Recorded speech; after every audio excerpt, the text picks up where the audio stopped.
Okay, so welcome to Green Infrastructure, Climate, and Cities. Those of you who've heard me give this spiel many times are probably sick of hearing me say it, but this is a collaborative effort between a variety of different partners, funded by NOAA and some other local partners. This is for those of you who are joining us for the first time, we have been doing this for several years now. It's a monthly seminar series, the first Wednesday of every month. We go through topics associated with how cities can adapt to climate risks, and we're focusing on solutions. So this is neighborhood response. We changed the topic there. That says climate change in consortia, but this is the neighborhood response session. But we invite you to join us next month as well. So typically the structure is we have between 1 and 3 speakers. Today we have actually 3 speakers. The sessions are webcast, so there's folks, in addition to the folks in the room, there's about 45 people who've registered to join us, and we've had people from all over the country. And so after we go through the speakers, we have a mechanism whereby those online as well as those in the room can interact with the speakers. So we'll go through the 3 talks, and then we'll have questions at the end. And if you're joining us for the first time and you want to hear any of the previous talks going back to 2014, they're all archived on the CC Run website, and you can go back and watch them. So what I will do is just very quickly get to our speakers. So we've got 2 speakers from New York and 1 from Philadelphia. So Amy Motsney and Christine Petro from the Gowanus Canal Conservancy in Brooklyn will kick off the discussion, and then we'll move to Jerome Shabazz of the Overbrook Environmental Education Center here in Philadelphia. And I guess we can we'll start in Brooklyn. I guess Amy will go first, and then Christine follow, and then we can have a few questions if necessary or if possible after their presentation, and we'll move on to the next. All right. So let me shift over.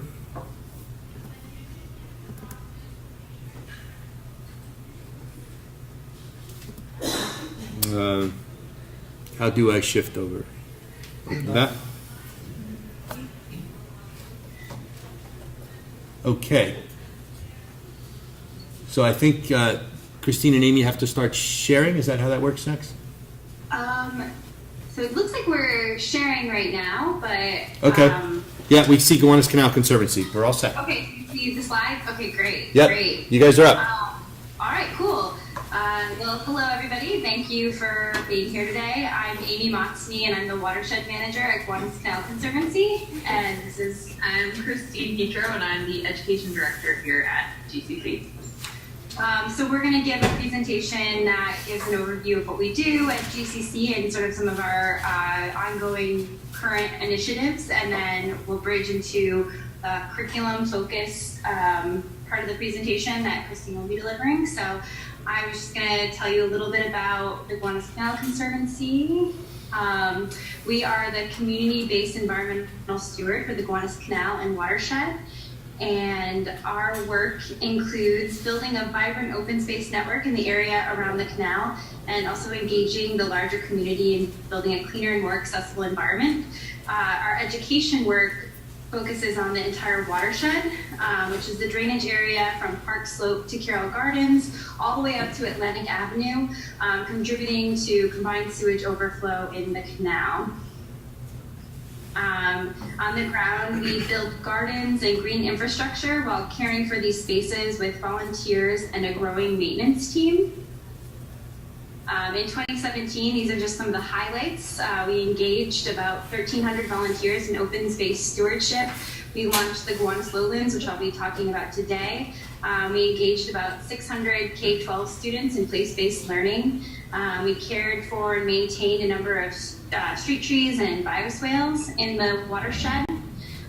We developed a street tree management plan, and we launched the Gowanus Green Team, which is a job training program in the neighborhood. We built planters, and we did a bio blitz, and we taught more than 2,000 people about combined sewage overflow in the Gowanus watershed. All of this work takes place in a historic lowlands. This image shows South Brooklyn in pre-settlement. It's a former salt marsh that was filled in the 1800s to build the canal, and many industries along the canal, including 3 manufactured gas plants. This image shows what it looked like in the mid-1800s. It was one of the busiest waterways in America at the time, bringing in most of the materials for the construction of Brooklyn, also the manufactured gas plants that powered the city at the time. A lot of the legacy of the industry that was along the canal still is with us today. This image shows canoers in the canal, and you can sort of see this oily sheen at the surface. That's the legacy of tar coal at the bottom of the canal that bubbles up to the surface and leaves this nice sheen along the surface. But it also left sort of the legacy of an interesting emerging ecology. So there's a variety of textures and plants that have come back to the neighborhood on their own, and some intentionally planted by organizations like us. But the mixture of materials and elements kind of makes a really unique and interesting place in Brooklyn. Part of this legacy is also known all too well by the residents of Gowanus. Flooding and sewage backups are a regular occurrence in this neighborhood. Despite these issues, we have one of the most diverse and engaged communities in New York City, and we are moving into a period of substantial change. So at GCC, we kind of think about this change occurring in 3 different buckets. One is the federal Superfund cleanup. So starting in fall of 2017, the EPA launched a pilot program to begin cleaning up that historic sediment at the bottom of the canal. So they're currently dredging in one of the turning basins, sort of central canal. And another area of change is that the city and the state are both investing in infrastructure, and that's gray infrastructure and green infrastructure, both designed to combat issues of combined sewage overflow and stormwater management. So we're seeing in the next 10 years the implementation of 2 large sewage retention tanks at the north and the mid canal, and a high-level storm sewer that's going in, but then also green infrastructure throughout the watershed. So right-of-way bioswales, stormwater green streets, rain gardens, green infrastructure is being invested in the city and state levels. We're also facing a rezoning framework. The Department of City Planning in New York is currently rezoning the north end of the canal, so we're likely to see historical industrial manufacturing parcels converted to residential and commercial or mixed use areas. So there's going to be a lot of change, and all of this is happening under the lens of sea level rise and climate change. So a lot of our effort is finding ways to think about all of these changes and coordinating them in a way that plans for resiliency. In the neighborhood, as sort of a active organization, we've noticed a lot of community planning initiatives taking place. Both at the city level, but at the neighborhood level, and some at the state and federal level. We sort of noticed a alignment along many of these strategies for open space and sustainability. So as a coordinator, kind of trying to figure out ways in which we can develop cohesive planning efforts, we've conducted a series of outreach in 2015 and 2016. So during this process of outreach, we asked neighborhood participants what they wanted to see along the canal and throughout the watershed. We heard from habitat and boating advocates who want to see access and soft edges along the canal. We heard from public housing residents who want more attractive and healthy north and south avenues, more tree plantings, and more intergenerational open spaces. We heard from Park Slope residents at the north end of the canal who want to be part of the solution and want to see more green infrastructure in the uphill areas to reduce combined sewage overflow. We also heard from students. We've worked with students, which Christine will be talking about in more detail, who built out design proposals for parks on top of sewage tanks, and also designs throughout the neighborhood and on their schoolyards that develop green infrastructure and also reducing CSO and stormwater management. And all of this is catalyzed to all the community input that we've gathered, and all the study that we've done has formed the basis of what we're calling the Gowanus Lowlands Master Plan. And this is our blueprint for New York City's next great park. So as part of this plan, which is an ambitious but achievable proposal for a network of parks and public spaces along the canal, it recognizes the neighborhood exists in the low footprint of a former salt marsh. It calls for more and better green and gray infrastructure, including daylighting underground streams to keep them from adding to combined sewage overflow and to also improve the ecology of our waterway. It calls for the addition of more street trees and green infrastructure in strategic locations that provide shade, reduce DSO, and also enhance the character of industrial and historic activities that are happening in the watershed. That activity builds on our experience with green infrastructure. So we have launched pilot projects along the canal that are targeting the issues of combined sewage overflow. It's built on our expertise in both the planning, design, and monitoring efforts that are involved with understanding green infrastructure systems. And they also provide a foundation for stitching together a network of existing parks, but also new parks throughout the canal. Parks on top of sewage tanks, parks that are part of privately owned public esplanades, and also, those existing parks in the neighborhood like Washington Park and Ennis Park that are traditional park zone properties.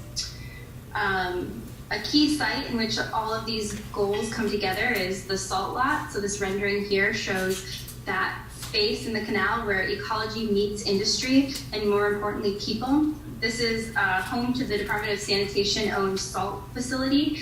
It also contains a large composting operation, and it's the hub for the Gowanus Canal Conservancy's stewardship operations and education and citizen science activities. Eventually, this site will include a 4 million gallon retention tank for CSO. But the Lowlands envisions a space where this urban infrastructure is embedded with accessible space and features a restored salt marsh. It combines the principles of green infrastructure, urban ecology, and providing public access in a neighborhood that doesn't currently have a lot of open space. So as part of this plan that these images show, we are effectively at Gowanus Canal Conservancy growing the Gowanus lowlands. So our experience in building out and maintaining green infrastructure, also growing our maintenance team and our staff in-house, but also growing the education opportunities through the schools that we're engaging with in the broader watershed is what will hopefully eventually lead to the development of this plan. And then Christine's gonna go into further detail. Okay, so Amy talked broadly about how we engage the community and resiliency issues and planning. And my work in the education programs really focuses on middle school students. There are about 37 middle schools within a 3-mile watershed area of the canal. So these are the schools that we prioritize working with because these are residents of the watershed. They might be future residents of the community, and they also may be working on these resiliency issues through New York City or within the local community themselves. So the way in which we strategically work with these schools is through our STEM curriculum. It's called STEM Gowanus. It's a place-based curriculum. So that just means that students are learning about the Gowanus Canal and their local neighborhood. They are learning about the canal mainly through science, but they're proposing solutions by using design. So some of these images show students out in the field, observing issues, but also a final product looking at a model that some students will look at how this neighborhood could be more resilient through design. So I'm going to go into one of the units that very specifically focuses on resiliency, and that's our climate change unit. So this unit was developed in partnership with a number of organizations and teachers, local teachers in New York City that are specifically working on these issues. Climate change, as we all know, is a big topic. It can be intimidating to adults to think about solving, but for middle school students particularly. So the curriculum development team really thought about what we wanted to hone in on when we're engaging students in these issues, and we ended up focusing on waterfront resiliency, and specifically how it relates to the Gowanus Canal. So this image is an aerial of the Gowanus Canal, and to the bottom left is an image of a salt marsh, which kind of shows the shift in what this landscape and ecology looked like and then now is.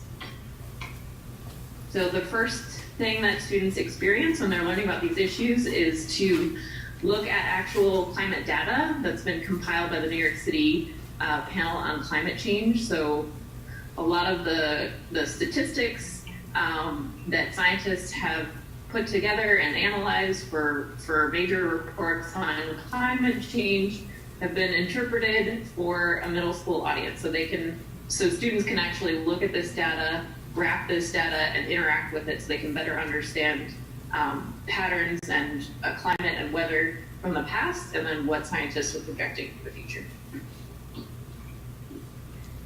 Students are also looking at the flood zones. This is kind of similar to some of the images you saw that Amy showed, some of the maps that overlay the historic flood zone on top of what was lowland, so they can start to draw these connections, why we experience flooding in these areas today.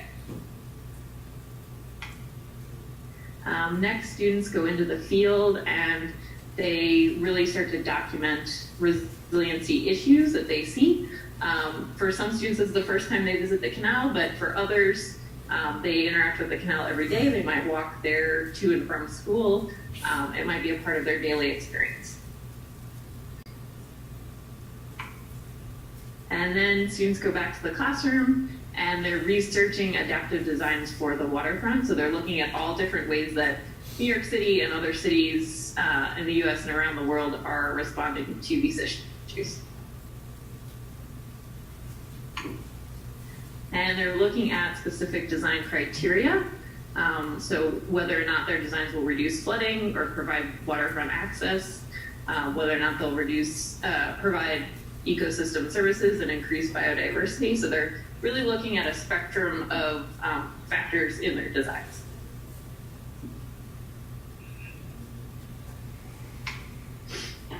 And students are testing their ideas with models and drawings. They're experimenting, they're iterating on some of their ideas. This is in the classroom usually, and we often bring in expert volunteers that provide feedback on their designs and help students to think through improvements or revisions.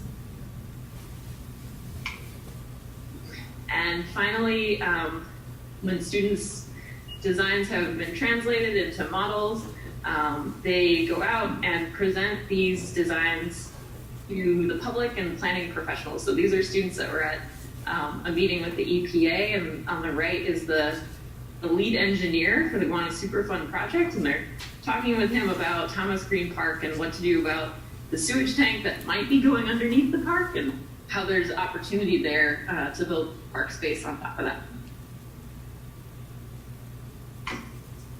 And finally, students are advocating for change within the wider community. They're at public events. They're presenting to our elected officials about their ideas and the connections that they've made between the issues that we're experiencing today and planning for a more resilient future. And that is all.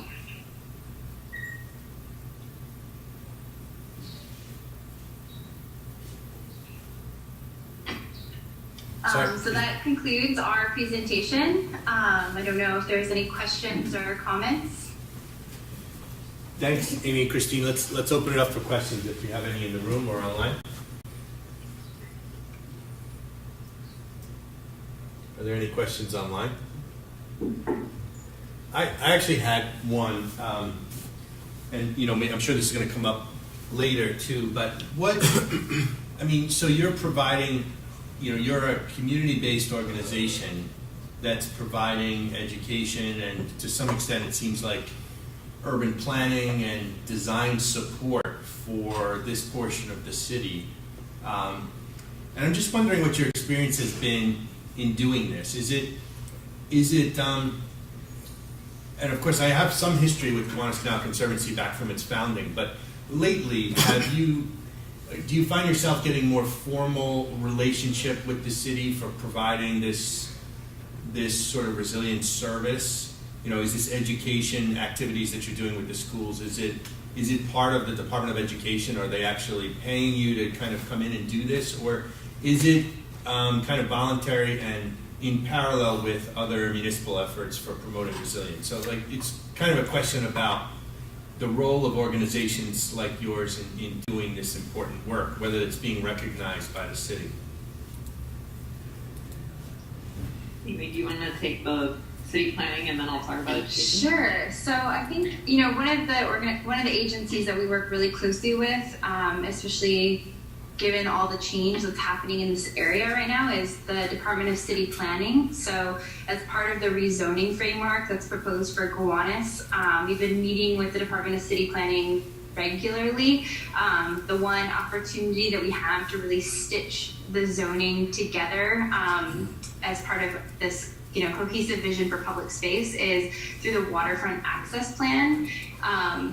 So we're working closely to advise them on what the community wants to see in terms of public space, and then also kind of having the upper hand in terms of like having done the site analysis, working with the landowners, kind of understanding the places on the ground and having the expertise to really advise on what's possible in terms of setbacks and planting percentages and things like that. So we really have the city's ear. They are responsive to us, you know, almost as a consultant on their zoning efforts. So that's one way in which we're working with the city. With the Superfund cleanup, which is a federal process that's happening, we are part of the community advisory group that meets with the project managers and the EPA on a monthly basis. So in that work, we are able to propose resolutions related to the Superfund cleanup and related to the Gowanus lowlands planning. A lot of that is happening at the bulkhead. So any private landowner that owns property along the Gowanus will be required to rebuild their bulkhead. So working closely with the EPA on what might be acceptable in terms of bulkhead height, overhangs, planting and vegetation that could also be integrated into the bulkhead redesign.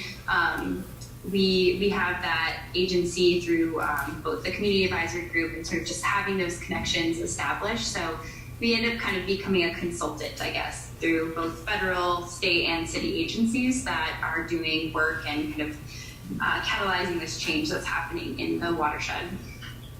So that's interesting. So it's sort of like you see your role in that capacity kind of expanding. I mean, that's kind of what I'm curious about, is sort of like the trajectory that, especially post-Sandy, that there's an increasing recognition at these different levels of government of the need to engage in these very practical ways, community organizations like your own. You see that expanding?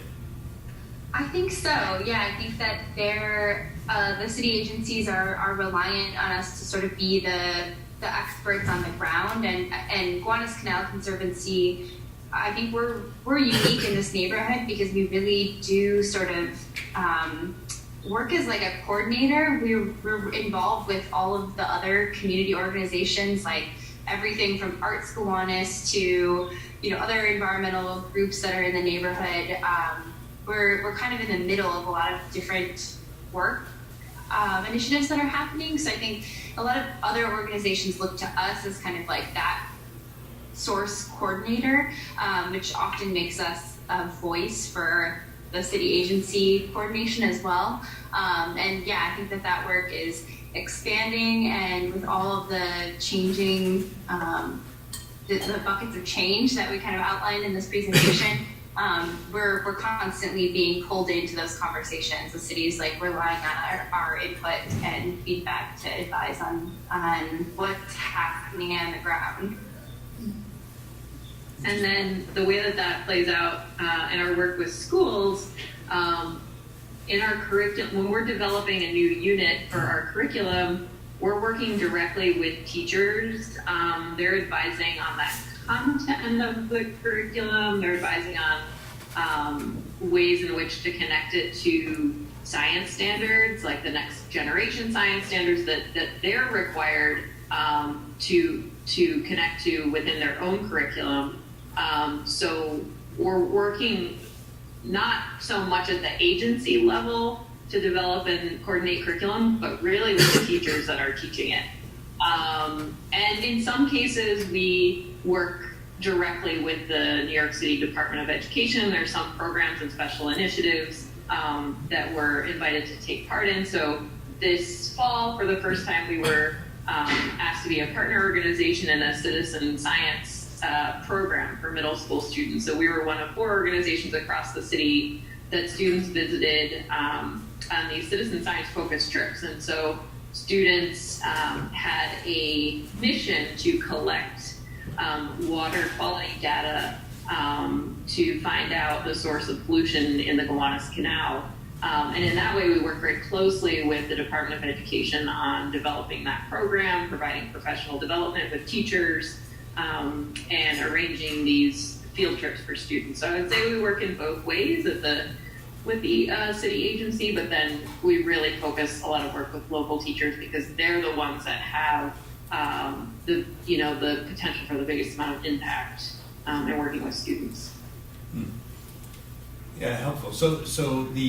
But you're, as a community-based organization, these sort of collaborative activities with, say, schools and teachers, you're funding on your own, right? It's not, you haven't become sort of, I mean, Amy mentioned earlier, sort of like you're becoming a consultant, but I'm very curious if that is, a new model, sort of, these community organizations, because they've got these local sort of grassroots connections and knowledge, if that's being recognized also in terms of sort of funding, or is it sort of a separate model where you're developing your funding and then you're partnering with these institutions?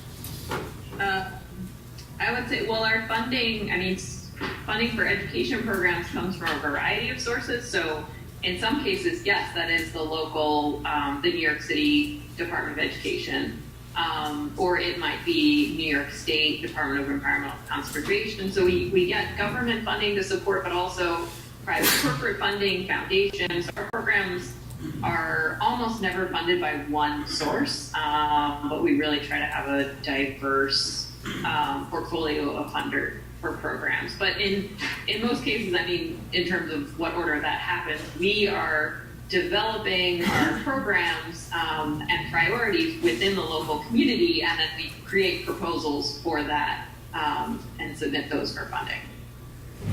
Thank you. Do you have any other questions? Okay, so let's. There's an online question. So someone asked, what resiliency issues got documented by students the most? Did you hear the question? Oh, can you repeat that? What resiliency issues got documented by students the most?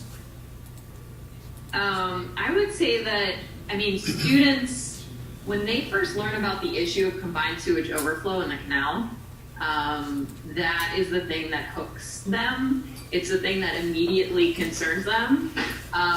And so that's where we usually start. And from there, students start to learn about larger issues of stormwater management, how our sewer system, at this point isn't built to handle both the density of population, the way New York City has grown, and then also more frequent, heavier storms that we seem to be getting. So, that tends to be where students get most interested and engaged, and then it kind of goes from there as far as students' specific interests. But right now we're developing another curriculum unit where students this spring are working with designers and their teachers to develop proposals for green infrastructure for their school campuses. So whereas in the last image in the presentation, students are looking at sites around the Gowanus Canal, now they're bringing it back home to their schools, which are in the Gowanus Watershed,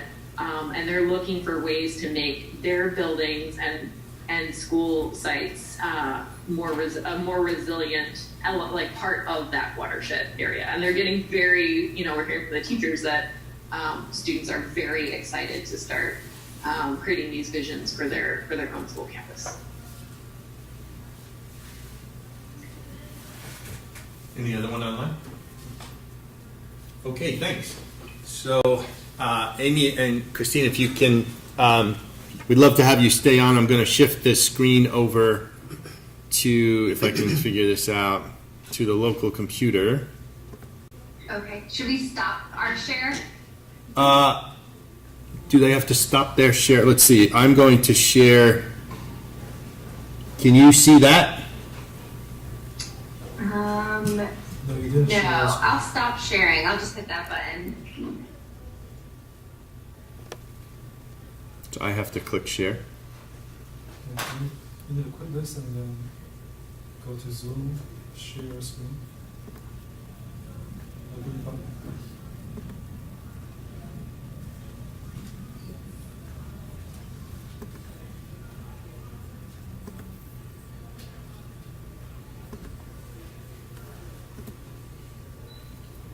Okay, can you see that?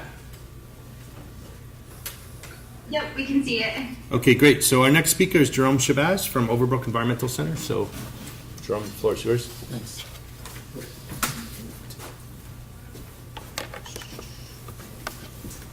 You good? Thanks.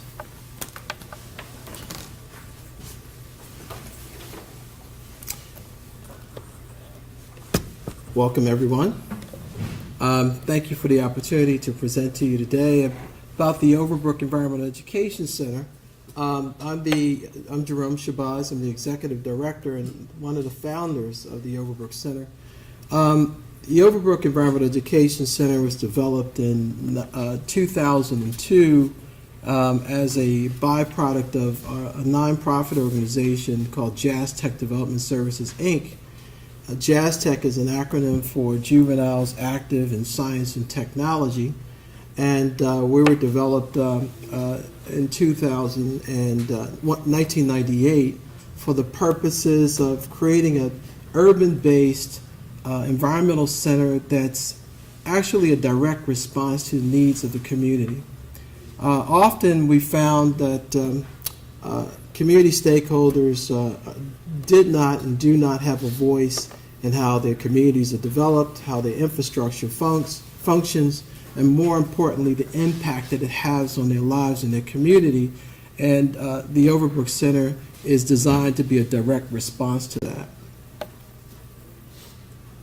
Our approach is to look at the impact on the environment, the changes of the environment, its impacts on public health. We do this work through a series of partnerships, collaborative partnerships, and one is with Drexel University. The late Dr. Lisa Omer had this quote about health inequities. She said, when disparities in health outcomes are due to systematic injustices such as segregation and unequal treatment, you have problems with inequities relative to health and the care of your citizens. And as a result, what we were able to do is to look at Philadelphia. Philadelphia is the 6th largest city in the nation, and yet when you look at our racial diversity, and you find that there's a great deal of inequities around how people are maintaining their health. As a matter of fact, we were able to see that the issues around health and inequities are pretty well documented in parallel. So what we're finding is that people, you can actually look at zip codes in Philadelphia and determine where there are health problems and the race and culture of the people that live there. So our organization knows that there's a host of impacts on human health, and we look at those impacts, whether they're changes in vector ecology, whether it's increasing allergens, water quality impacts, water and food supply, environmental, mental dehydration, all of the effects that are going to be driven by increased heat and water in our region. We look at what that impact is on public health, And what that's going to help to identify for us is the kinds of solutions that we could partner and broker that are community-based. And when we say community-based, that means getting the public involved in the response to the infrastructural change. And so we look at the social economic circumstances of environmental impacts on our citizens' health. And if we take an example of lead, we can look at blood lead levels in children in Philadelphia based on zip codes, and you can find that in some communities it's 3 times as higher. In black communities it's 3 times as higher. In white communities, folks who are on subsidized care, it's 1.9 times higher. When you look at race and where people live and the quality of their housing, you can actually see a measurable track of where care is being neglected or underserved. And some of this, we know there's a result of our late start with all of this. When we began to look at lead and paint, other countries have been doing it since the early 1900s. We didn't really start creating regulations that were meaningful until the 1970s.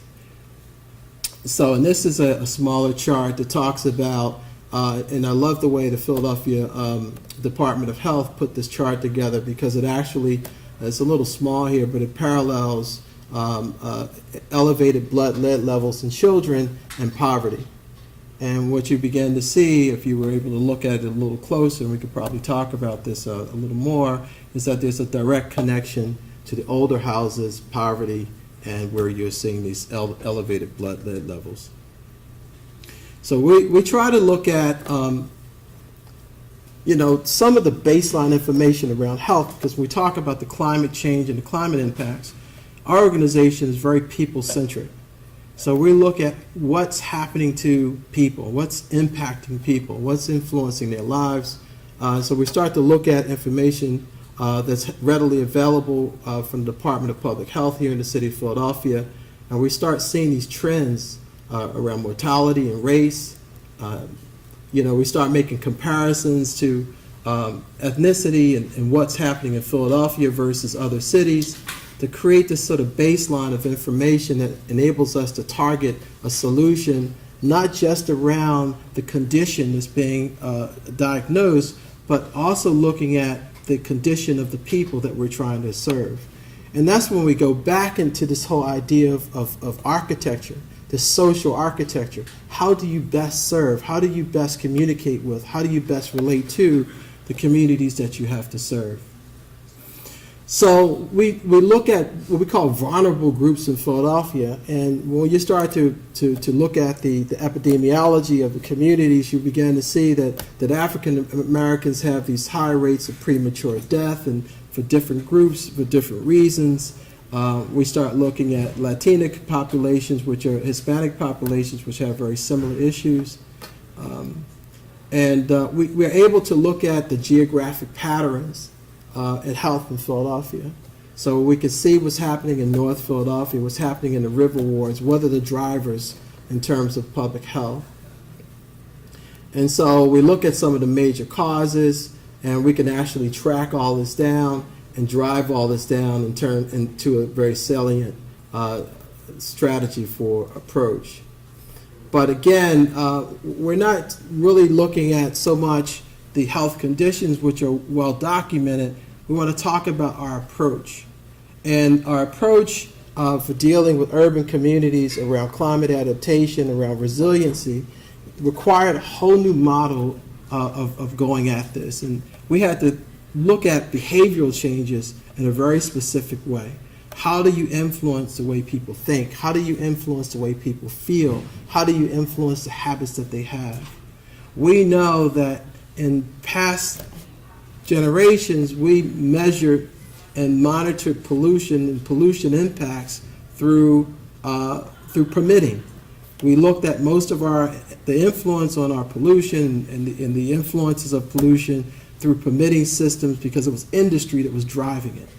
And when industry is driving it, then we were able to permit those industries to be able to control the point source pollution that was being produced.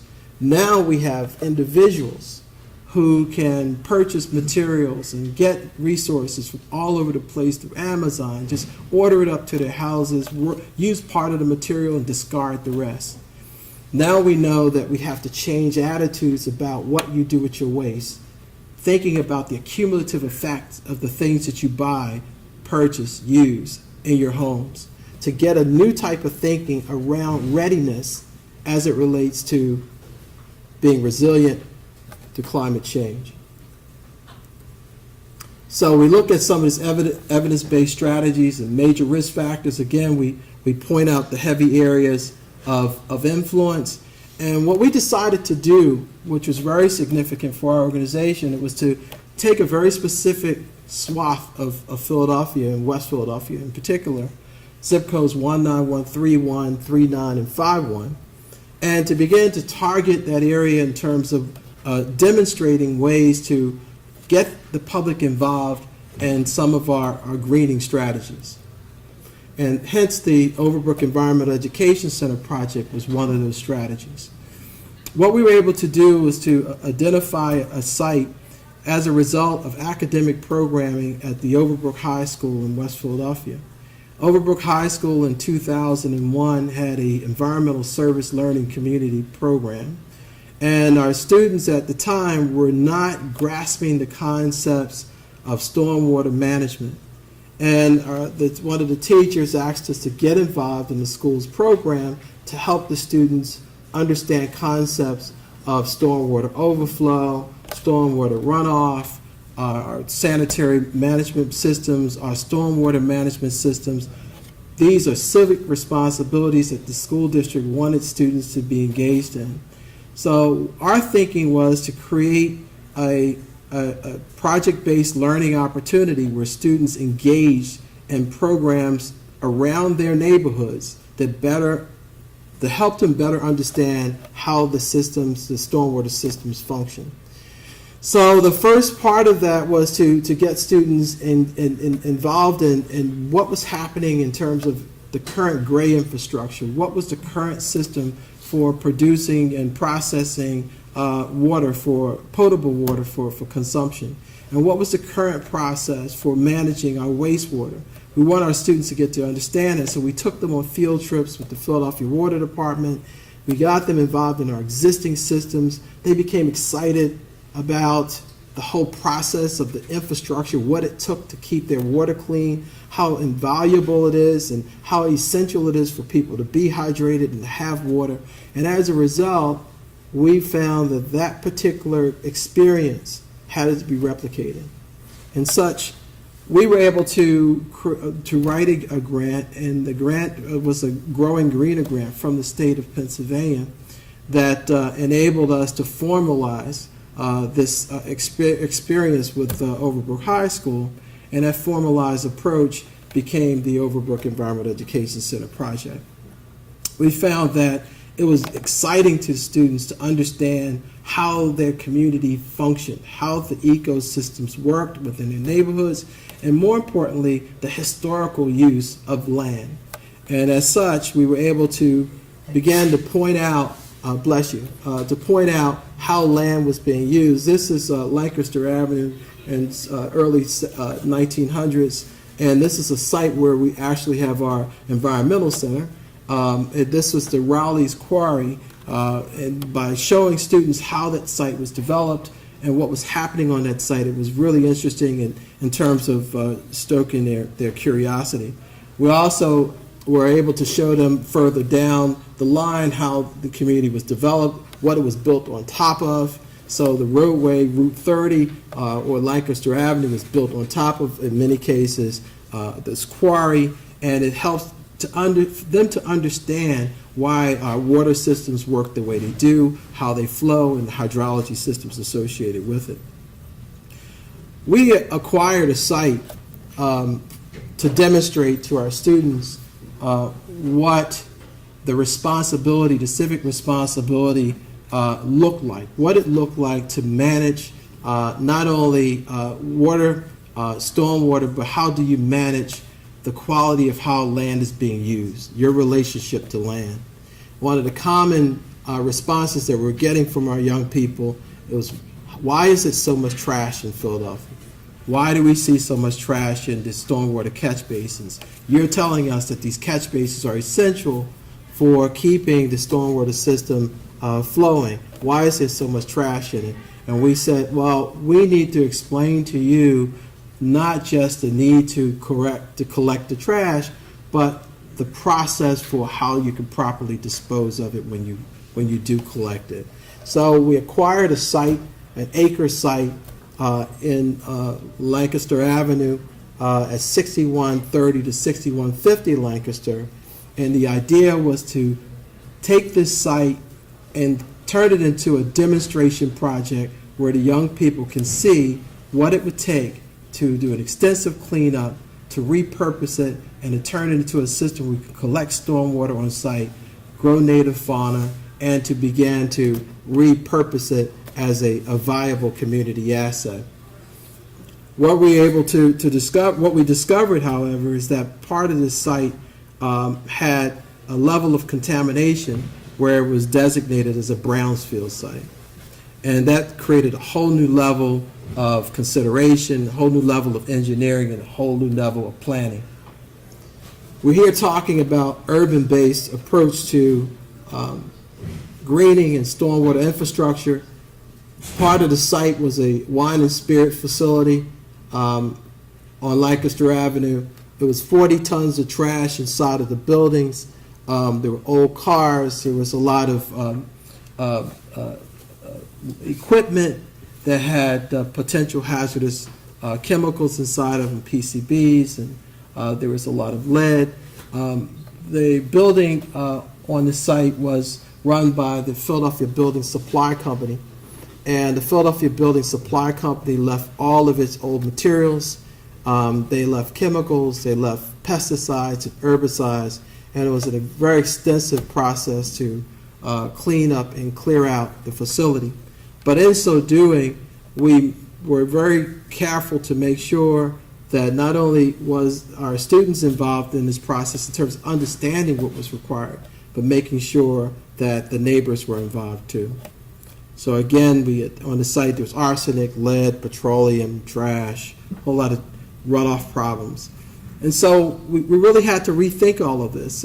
We had to look at what was going to be our approach. How do we create a scalable model that would enable us to not only demonstrate the success of cleaning up this community space, but to do it in such a way where it's affordable. So we had this concept called scalable ideas that would allow us to manage our approach. This is a sort of a site plan of the facility.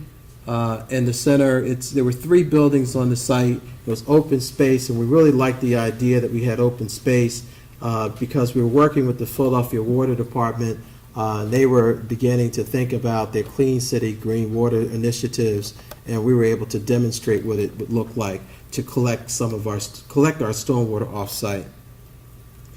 So one of our first approaches to this project, this particular project, was to get a grant from the Community Design Collaborative, who allowed us to have pro bono support from 13 architects and engineers, and we were able to redefine how the site would be used, looking at sort of a big picture of the 30,000 foot high plan view of the site.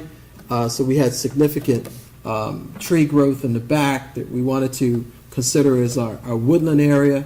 The building and parking section was the part of the facility that we're going to focus primarily on our stormwater collection. And then the streetscape project, there was only one tree on Lancaster Avenue from 59th to 62nd. So we wanted to do something about that. So our 3 sectors of development was identified through the woodland area, or what we call our urban forest now, and our building and parking area, which is our main hydrological collection site, and the streetscape. there was recommendations that came from the local elementary schools and high schools where students actively participated. I don't want to call it a charrette, but it was these sort of focus groups where they were able to contribute, and it was wonderful working with middle school and elementary school students because they're honest and they're innocent and they have wonderful ideas. They talk about butterflies and birds and bees, and our idea was to allow that free flowing of recommendation to come forth and charge our engineers, who we were lucky enough to have on site, to figure out how we can get there. In the center area, these are some of the sketches that we were drawing up as we were doing our focus groups. We were looking at our green roof projects. How do we create more pervious surfacing inside the parking lot, and to create more green infrastructure along the sides of the buildings. So there's two concepts that I stopped at, and this is a third concept, is how do we reclaim our green space in this urban environment is a very important question. We weren't just cleaning up for the sake of cleaning up. We were cleaning up for the sake of modeling what it looks like and what it would take in order for this process to be replicable, so that communities can be engaged in and actively participating in the process of not only cleaning up their communities, but when they repurpose it so that they would get greater benefit environmentally. And our solution to that was developing partnerships. We work with the schools, we have a board of directors, but we have engineers and university partners who are all participants in the process of helping to interpret the needs of the public with the scientific responsibilities to our system. We had to come up with our design principles because we did not want to do this in a stereotypical way. We wanted to make sure that we had sustainable practices that will endure over time. We wanted to remediate the potential hazards that were on site because of our brownfield responsibility. We wanted to integrate people with nature. We wanted to establish a third place, a place beyond home and work. And most importantly, we wanted to begin this process of creating a new language that describes our vision. We didn't want to do the work and then people come back later and say, well, what are you guys doing? We wanted to make sure they understood the language, they contributed to the language, and they were becoming more environmentally literate as a result of our process. So these were our driving goals, and we believe that it's essential that if you're working within communities, that you establish goals that everyone can agree upon, that the community can agree upon it, the design team, the organization who is in control of the process, and everyone who has an interest in seeing it become successful. So this is just some more pictures of the site. At the Philadelphia Building Supply Company used to have materials in these bays, and we had to think about all of the ways that we can reutilize the site. Do we really want to tear down all this concrete? And what would that do to our water system and air? What would happen if we were to have to put the concrete in a landfill or have it disposed of? What is the best use for it?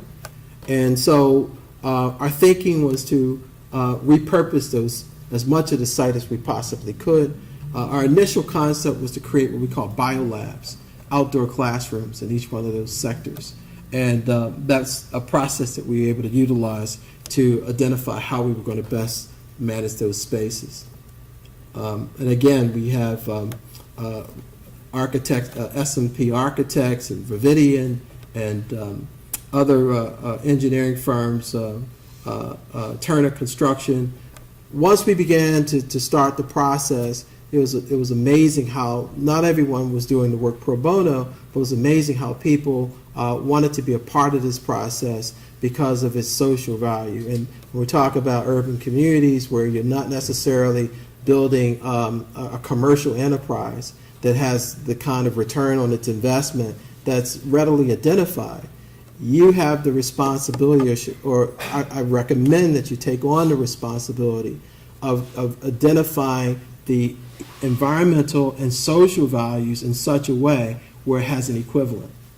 If we're talking about preparing a space so that it can withstand a heavy flood, a heavy rainstorm, where it can take off a load from combined sewer overflow, or if it produces a culture, an environment that will support native plant growth, if it can support orchards, if it can support edible food systems.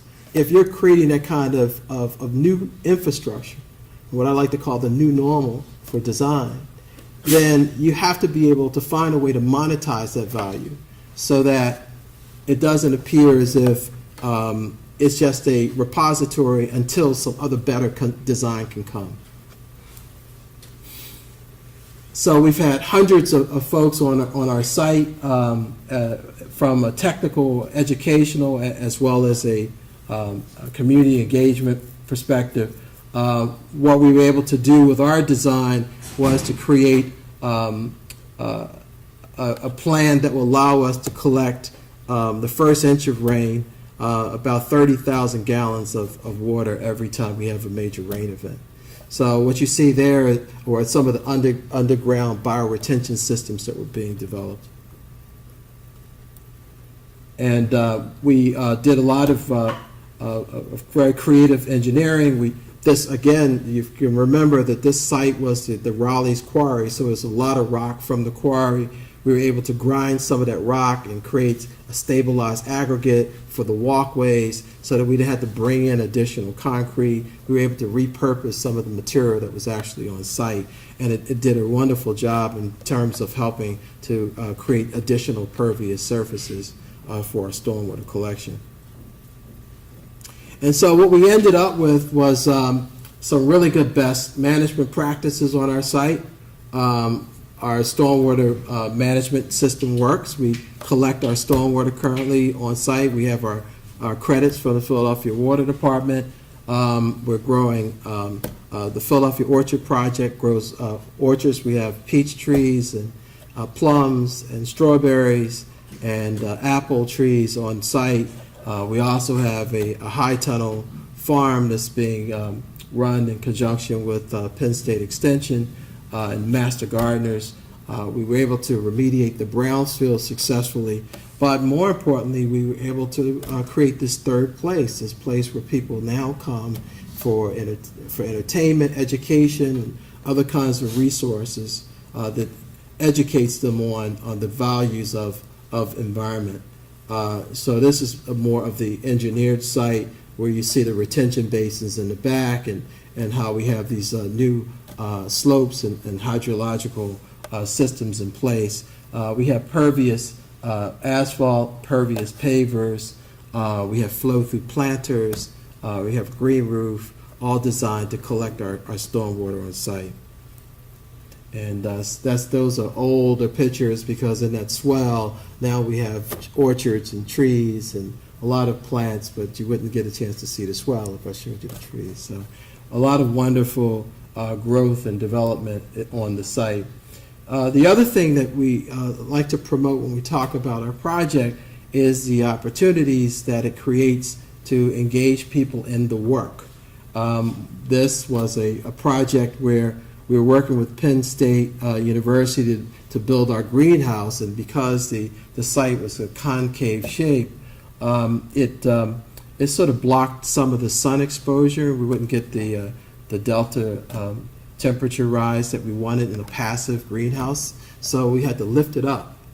And as a result of lifting it up, now we don't have to have heaters or fans. It has natural wind, ventilation, and good transpiration inside the system, and it gets good sun exposure. So what it does is it allows you to extend your growing season. You can plant earlier in the spring and later in the fall, and as a result, this has become one of the first elevated greenhouses in the city of Philadelphia ever approved, just because of the need for following the design, the sustainability mission that we established in the beginning. It drove other kinds of innovations as a result.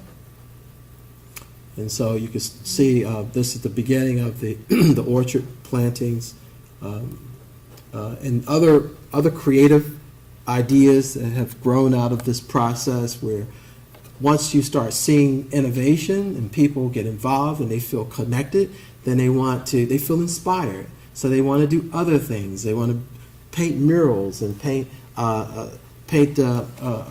buildings and create opportunities to improve their own infrastructure, their own facilities. What it does, if you do it right, is to create a momentum. It creates a culture that promotes positive change. And so currently we've had about 10,000 people now since we started to take our educational programs. We host a host of activities in the old buildings. They've been refurbished, and we do fitness classes and exercise classes and nutrition classes, and we have a whole host of activities, and that's the greenhouse that's built. And there's a whole host of activities that started from a fundamental perspective of how do we improve and make healthy and make right an aging infrastructure within the community, get the benefit of creating an environmentally sustainable system, and to address some of the green infrastructure deficits that was in this West Philadelphia neighborhood. But most importantly, everything that we do is directly connected to our ability to measure improved public health. So a great deal of our work is measuring heat island effect around the center. We're partners with the Forest Service, and they're doing these measurement systems around temperature. We have programs that we do with other universities who are looking at ways to manage stormwater runoff in other ancillary facilities outside of our own. And most importantly, we have these very interesting programs where people are engaging in urban agriculture and stormwater management, taking classes. We currently have about 10 schools that we do stormwater or energy-related programming in. And the hallmark of all of their work is to come back into the facility and to identify ways that we can improve it, ideas for that can be exportable to back to their respective schools. But we like to play the role of the tendon that holds the muscle to the bone. That's our analogy. We like to be the connector. So we connect the end user with the agency and the policymaker who can bring resources that's meaningful in the lives of the people that we serve. So again, we build resistance against climate effects, and we look at how all of these things impact communities, and even the external space for our building. We did a trash diversion project where we had students to find glass and bottles and ceramics and to write stories about how it was being used in their homes and what would happen to it if you put it into the waste stream. And there's this one young lady who broke her father's coffee cup, and he was upset with her until he saw it up on the wall as part of a mural installation. So, it has an unintended consequence of making people feel better about how waste is being used. But each octagon has a story that's being told, and there's a companion story that's written about every student's participation in putting this together. And again, we work with Isaiah Zagard from off of South Street, if any of you guys were in South Street and have seen the Mosaic Gardens. But we do partner a great deal and work with a host of organizations to help us to demonstrate to communities who typically would not have the environmental literacy to understand the concepts. We try to create user-friendly ways that people can be active participants in creating healthy homes in neighborhoods. Thank you.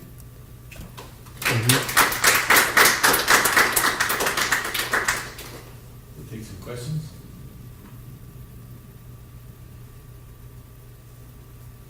I'm not used to the sounds. Yes. Is there anything you tried that you weren't able to get the community on board with, or that you just couldn't coordinate? Is there anything that just totally failed? Fortunately, no. Nothing totally failed because we realized that you had to bring. It wasn't as if we had an agenda and then said keep up with us. We made sure that they were partners all along. It wasn't really that extemporaneous. It was very planned and very coordinated. And we began with the neighbors' comments and participation at first. Now, conversely, instead of things going wrong, what we figured out something that we did right. What we did right was engage the children. The children went home and told their parents, you need to do this, you need to get involved, you need to participate, I need your help, I need your permission. And they were able to sort of mitigate all of the inhibitions of the parents and the neighbors before they actually had to deal with the organization itself. Yes? Did you have any funding limitations? Always. On what you wanted to do? Like, was there anything that you weren't able to do that you were hoping to, or that you're still working on? Yes. I can remember very specifically getting a phone call from the contractor who said, Mr. Shabazz, I have some good news and I have some bad news. I said, well, give me the bad news. He said, well, we broke 2 buckets off front-end loaders because we're hitting the rock from the quarry, and it's too heavy for us to move it.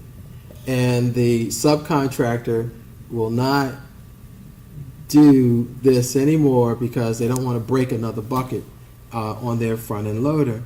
And I said, so what are the implications? He said, well, you got 23 people that you're paying for sitting around who can't work, because we were building those bioretention basins underneath the parking lot. I said, so what's the good news? He said, well, the good news is I have a contractor online with a punch driver that can break up the rock, and he's able to come out here first thing tomorrow morning. And I said, do I really have a choice? He said, no, you probably don't. I said, so let's get it done. But nevertheless, what he didn't say at the time is it costs $2,200 a day. And so the cost of renting this truck, we had to re-engineer a lot of things. We had a gazebo that we were going to build and other things, ancillary things that we were going to build for growing that we just had to eliminate. But fortunately, we're ready to build another building on our site, so we sort of recovered from a lot of that. Yes. Were you going to say something? Yeah, I was curious about, you mentioned sustainable practices in your design principles, and so financially, what does it look like to work toward a sustainable model? It's really probably, I like to call it elegant. It's an elegant system because you're not just looking at the current needs, you're looking at the accumulative benefit and the accumulative impact. So when we think about swapping out, regular fluorescent lights for LEDs, and you're talking to your board about why does it cost a little more on the front end, you talk about the long-term benefits, you might talk about the way we structure a certain engineering device, whether it's our HVAC systems, how we manage our water collection. In some instances, it may cost a little more to do it the correct way, but the overall benefits are cumulatively more useful. And since we've been around for a little while, we've had a chance to demonstrate that. And I think that's something that we could share with other organizations, and we've become sort of a repository of what it looks like to struggle through or to work through the process of trying to do it right the first time. And that's sort of our model, is let's do it right the first time if possible. And when we can't do it, at least we understand that that was our intent and part of our model. And what we have happen in many instances too is that when you identify why you want to use a certain process or procedure, I won't say it happens every time, but in some instances, some very generous or philanthropic person or organization may say, you know what, I'll pay for that to get it done. Mm-hmm. Did you have your hand up? Yes, So sir. we have an online question. So, would you say something about how you monetize the benefits of the project and how monetary benefits them? Right. So, very early on in the process, we knew that there was flooding in one of the lower portions of Lancaster Avenue in Woodbine, and we knew that was a direct result of heavy loading on the stormwater system that was dumping right into the combined sewer system. The other thing we knew is that they were overflowing beyond the NEPTE's limits that were permitted by the DEP. So there was sort of a great deal of incentive to want to offset the potential fines as a result of the overflows. And so we were able to encourage our local water department to, participate in the design so that it can help mitigate some of the stormwater runoff issues in the region. In addition, we knew that there was additional construction that was scheduled for the corridor itself, and what we were able to do is to create or re-engineer some of those processes. So, for example, when I said there weren't any trees on the avenue, now we have a 59, and there's a rain garden, and there's a lot of stormwater retention systems underneath the pavement. That was easier to manage. I think it reduced the cost by 30% because they were doing it while we were doing our construction. So again, by coordinating with partners and bringing value to work that was going to be done anyway, but creating an opportunity for them to reduce costs, incentivized a great deal of work that we wouldn't ordinarily experience. So I have a question, similar to the question I asked GCC earlier. This session is about neighborhood response, right? Yes. Mm-hmm. And you started off your presentation showing statistics about inequities, and then some of the early photos of this site just showed negligence, right? The people just left, right? Mm-hmm. And there was stuff that you had to sort of clean up. Mm-hmm. But I was struck. You were talking about scalable solutions, right? Mm-hmm. So it strikes me that you're talking about scalable solutions to disproportionate problems, right? Mm. And I just wonder, in that scalability, how much of what we should be shooting for is, just sort of cutting off the top, like dealing with some of these inequities and injustices first, so that an organization that obviously has been doing amazing work and has figured out how to move and shake a lot of people to make things happen, sort of start at a, start at a level that's not already, you had to remove all this junk before you could even build that. If you're starting with a site that had already sort of been stabilized to some extent, you would have been able to go even further or maybe do another site. So, how do we deal with this scalability question in the context of some of our cities, Rust Belt cities and Philadelphia, other places, that are just dealing with sort of the fallout of deindustrialization and all that stuff. Mm-hmm. I just want to put that because that's sort of the context in which you're doing this, and you're still doing this. But how do we deal with those issues? Yeah, so that's a really good question, and it's sort of the antithesis of what we do. We work totally against that, meaning that we even have something on that wall. It's actually sketched into the wall. It says, "On your way to wonderful, find a community that's all right."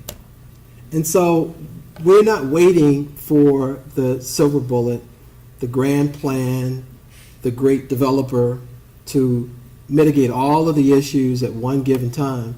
We're doing it one project, one home, one neighbor, one community at a time. And what that does is it helps to create, again, the social architecture. Because what you're dealing with in these vulnerable communities, these disenfranchised communities, people are literally disenfranchised. They're not connected. If we're university folks, if we're academics, if we're planners, if we're designers, inherent in that work that we do, we know something about collaborative partnerships. We know something about leveraged relationships. Vulnerable communities do not. But what they do understand is what they're able to experience. What we had to do was to create an experience. There were even political people, when we did this back in 2002, who didn't understand what we were doing and has publicly said, we didn't have a clue what you were talking about because Green City Stormwater, Green City's Clean Water wasn't a big municipal plan. Folks didn't understand as much about stormwater runoff management as they do today.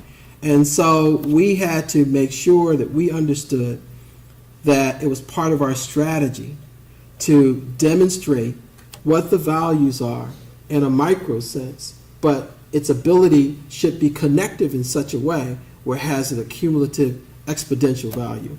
And it's interesting because I had this conversation with an important secretary at the EPA, and when we did the Brownsfields work, it was so extraordinary because no one does that kind of thing the way we did it. We had permission to encapsulate a lot of the way. We could have essentially buried a lot of it, but we removed it completely to the point where we actually grow our orchards right into the soil. I mean, we did an extraordinary job with and got awards for it.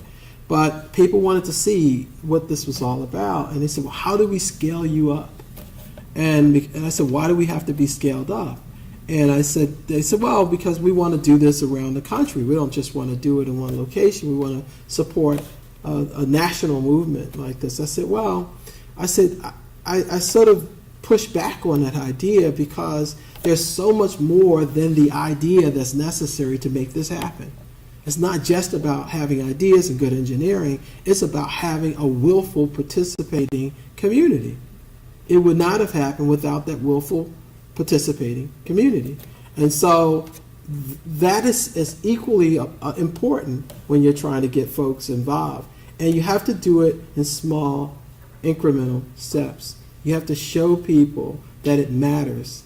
And we were out there cleaning up and getting this stuff out of the way and telling them what we were doing, and eventually they looked around and saw the cars gone and the refrigerators gone and all the short dumping was stopped. And then we explained to them what kind of contaminants were there and what kind of potential hazards were associated with that.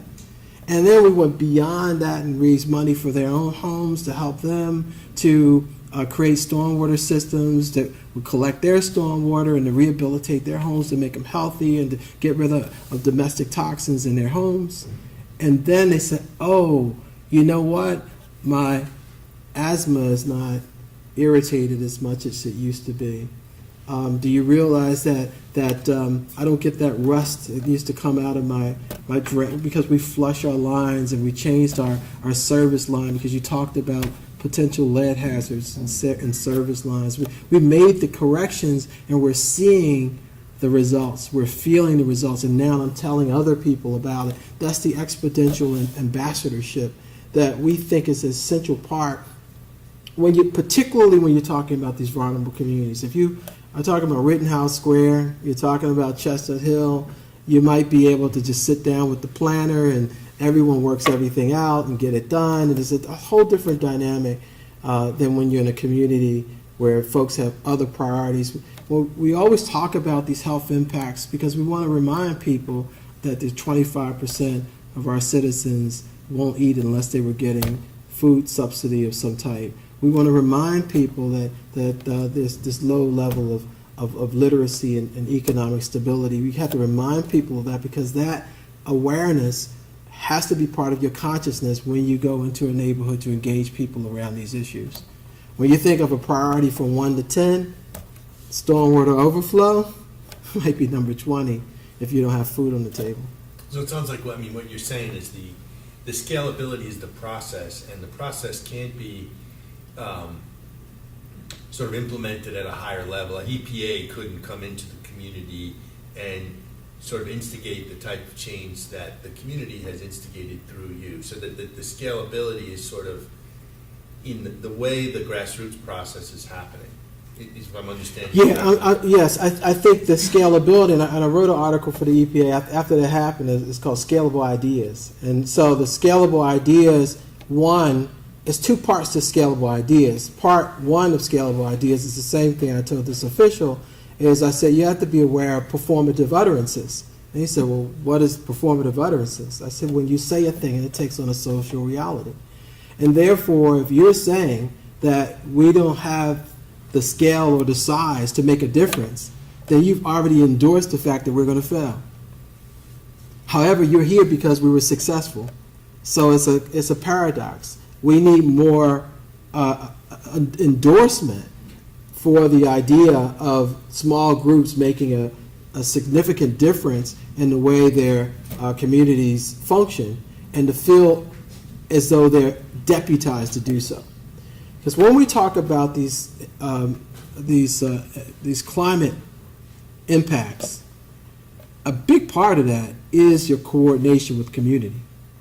If we're talking about flooding and someone is not able to, they're sheltered, they're locked into their shelter, they can't get out, they can't get to food, they can't get to other resources, there needs to be some kind of a social network. And it doesn't matter if it's one person knocking on 20 people's door or if it's two people emailing folks a message. The response to that, bless you, the response to that has to be consistent with the availability of willful participants. So when we start looking at the communities, we really broke the community down into like 3 different sectors. We had this engaged population of folks who were looking for directions on what to do. We had an actively engaged population of people who had the ability to get beyond their own self-interest to help the collective. And then we had an actively disengaged population. For whatever reason, they were just not motivated to be a participant. But what we were able to recognize is that, and this is pretty statistically correct, that the actively engaged participant in a group is, if you get 20%, that's high performing. So for every 10 people, you get 10 folks who's really doing the major work. I mean, you probably see that in your own work and you realize, why is it just me and Joe or me and Mary doing all the work? It's because that's pretty much the nature of the process. The important part is, how do you excite and motivate the engaged population to voluntarily participate in your mission? That's why it's so important for organizations and companies and groups to create a mission statement, to create goals and objectives, so that you can motivate folks to participate in the process. And part of your activity is to inspire people to want to do that. But again, all of this is being said because we have to get to the point where we do not marginalize the participation of these small cells within neighborhoods and groups. Yes? I think it sounds like a very relational experience and method of change. And it makes me wonder what your origin is, right? Like how did you become this agent of change within this community? And is there a way that your story can lead others into similar positions in their... One question from Franco, so I'm like, okay. Sorry, guys, we can still hear you. Do you have a question? Well, we're asking one question in the room, and then you guys can join in. Is there a way that story could maybe lead others into similar positions of leadership in their own smaller community? It happens a lot. I mean, this is what we do. We talk about our work and we help people. We've helped a lot of community groups to do just that. So that's probably why we're here now. Is to really share with folks who are interested how to structure that process and get people involved, get themselves involved in a meaningful way. Because there's a great deal of learning connected to all of this. How do we deal with our local elected officials? How do we have to deal with people who have pre-existing plans? How do we deal with the lack of technical expertise? Fortunately, we didn't have those problems because we came with a lot of awareness to start with. But I do believe that, yes, we have been helpful and we continue to be helpful to organizations, not only around the region, but around the country now. Mm-hmm. Amy, did you have a question? I'm sorry, we heard background noise from the speaker.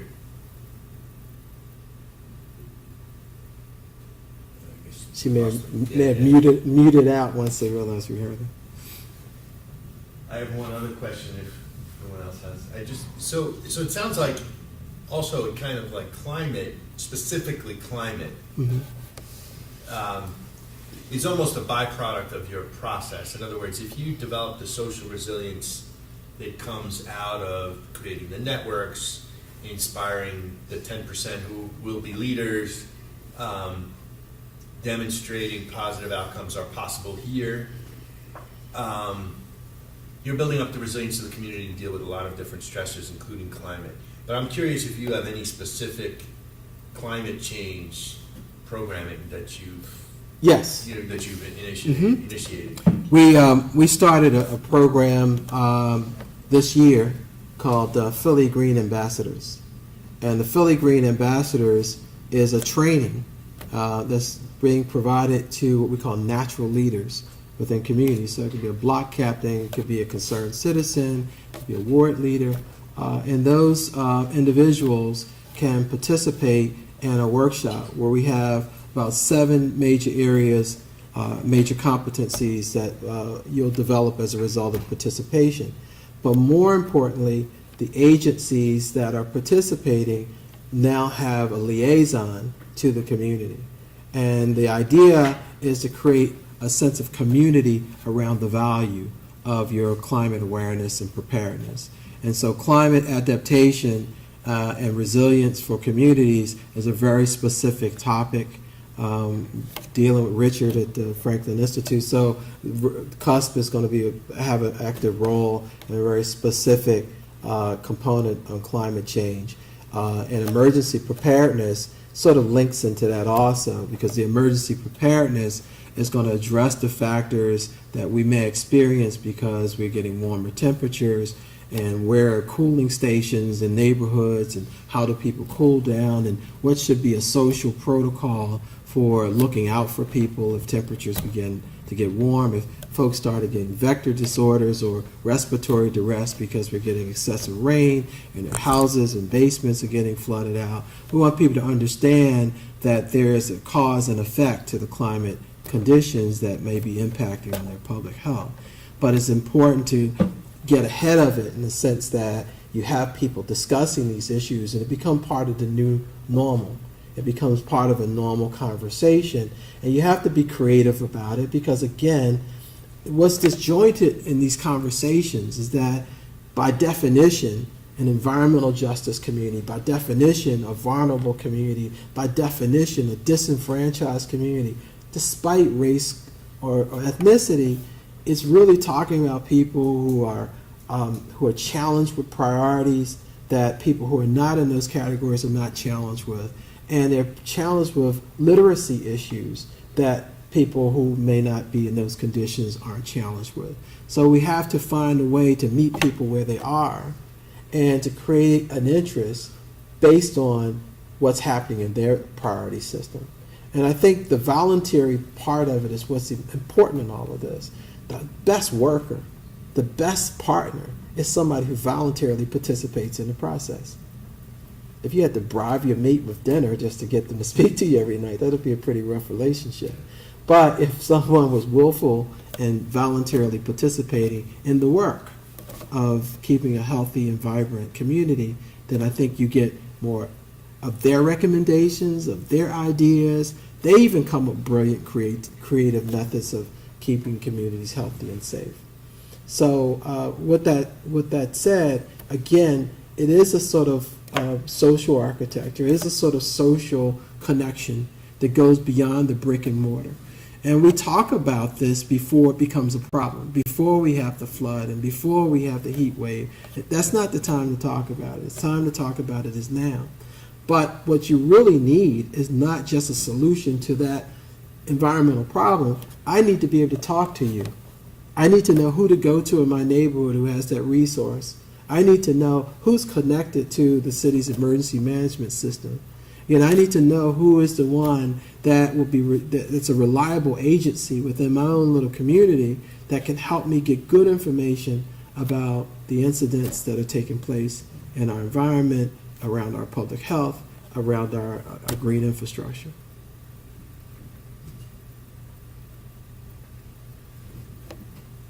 Any other comments? Anything else online? Okay, well, let's thank all three of our speakers one more time. Come back next month. All right.